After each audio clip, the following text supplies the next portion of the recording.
Hello and welcome to part 2 of our 3-part Skype interview with Thomas Paquette. Today he shares with us some insights about his working process and his life as a painter. We hope you enjoy. What part of the painting process do you find most interesting, or maybe you find all of it interesting, but usually there are parts that interest painters less than other parts, and it's always an interesting answer. I would say, and it never occurred to me to think of it this way, but I think all parts of it can be just as damnable and just as exhilarating. But there's a part that I think that I most tend to enjoy, and that's after, I'll call it the Phoenix, because it's after, I tend to like to kind of destroy what I've done and then rework it. And once it gets completely, when you think you're getting somewhere with the painting and then you just realize it's come to some kind of a screeching halt somehow, and there's no solution. The solution always for me is, well, let's just destroy it. And things happen. And that's, then I'm working with a rich kind of archaeology within the painting. There are colors that are going to be there and paint that I can't get rid of, and just all kinds of things that, or just I'll redraw and all of a sudden it will become a composition that I can live with, as opposed to trying to build on a rickety structure somehow. And I always enjoy that most because I've gotten over the worst, which is what can I do, and I'm not finding a solution. I find the solution is destruction and reliving or reinvigorating. There's a better word for that. That's really interesting because the counter position to that, and I think this plagues a lot of young artists and painters of all stripes, is to get to a place in a painting where you're really in love with some of your work, even if it's not working, and you're not willing to destroy that in order to make the painting work better. And it can sometimes hold a good painting idea back by being too precious about your brush work or something that you love, right? I've noticed in several paintings that I've gone back to and realized there's something wrong with it, and I locate that part that you're talking about, the part that you love, and your instinct is to leave that alone and work around.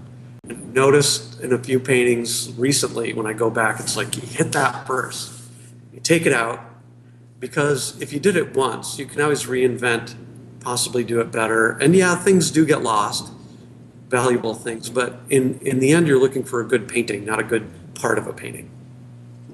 It's got to have an integrity.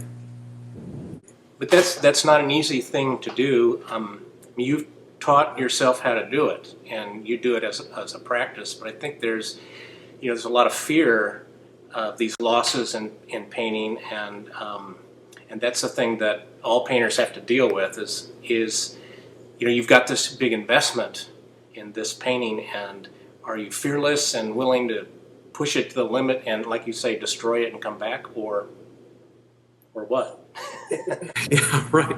I think it really depends on the way the artist works too. I mean, obviously there are people I know, probably most people I wouldn't recommend it to, actually, because I have a good friend who's a hyper realist, and I can't imagine even suggesting such an idea to him, because really all along the way it's all about nailing things down. And my work, I value that liveliness that comes out sometimes, so that they almost feel like they're alla prima.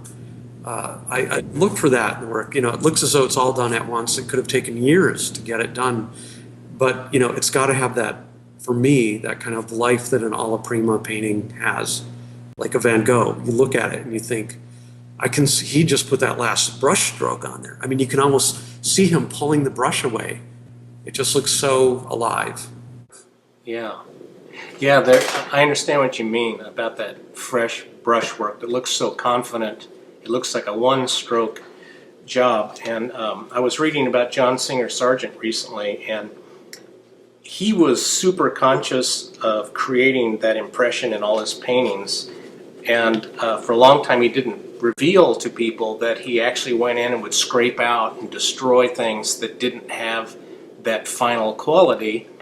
And he might repaint things many times so that at the end he could put those final quick strokes on there and make it look like he painted the picture in an hour. Yeah. And that caused a big sensation. You know, people loved it. I think he might have had a quote along those lines. Either that or it was Degas. And it very much speaks to that. Something about how I work very hard at making it look very easy. Something along those lines.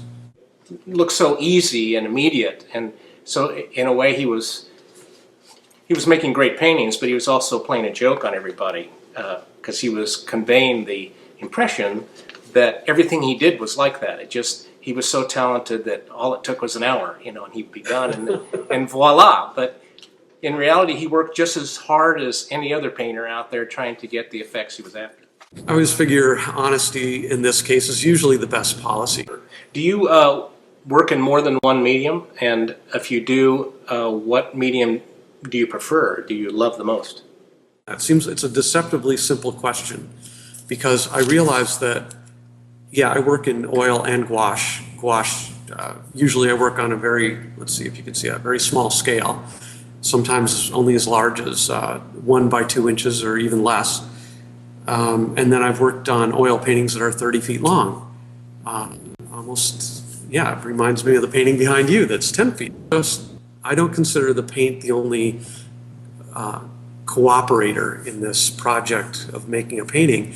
And actually, I have an enormous number of brushes, and I like working on different surfaces. And actually, I'll make surfaces specifically just to paint on because in unusual ways, just because I see that as part of the medium. Every brush has a different moment in its life that it has. I mean, it has a character for each moment in its life, and it takes, for me anyway, a great amount of time selecting. I mean, I'm really fast at it, but I know what I'm looking for at any moment, and a brush that I used yesterday won't have the same effect that it had yesterday.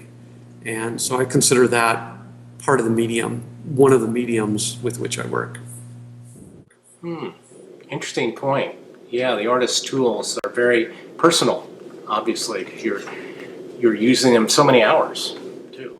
Yeah, and they're alive, though. I mean, like I said, they kind of have a life that they, especially the brushes, where they'll shift over time. I mean, I really give mine a workout. I mean, I like abusing the brushes, and they get their workout on the canvas. So sometimes they don't last a painting, and other times they were great, and maybe they'll live to see another day. I don't know. If they're lucky. Yeah. Yeah. You don't talk to them, do you? And threaten them. Yes, I do. That's right. You have the bad brushes and the good brushes. Be careful. You'll get in that group. Yeah, they see where the garbage can is. Well, that's funny. On that point, some of my worst brushes wind up giving me great effects too. I find as they get pretty scraggly, you can do some wonderful things with them, you know. Oh, yeah. You wouldn't believe some of the brushes I have, like 1 or 2 hairs on them or something. I had a girlfriend who was a painter, and she ground her brushes right into the panels. And I mean, she really ruined her brushes, but they were all really small. And I do that too, but she would get them down to the point where the bristles were no longer functioning. I mean, it was like encrusted paint rising about a 1/16 of an inch over the ferrule. So you had like metal and a tiny bit of brush that was just really crusty paint. And she was using that to paint with. And I found that rather fascinating that she could do anything with it. She was really good with it, actually. But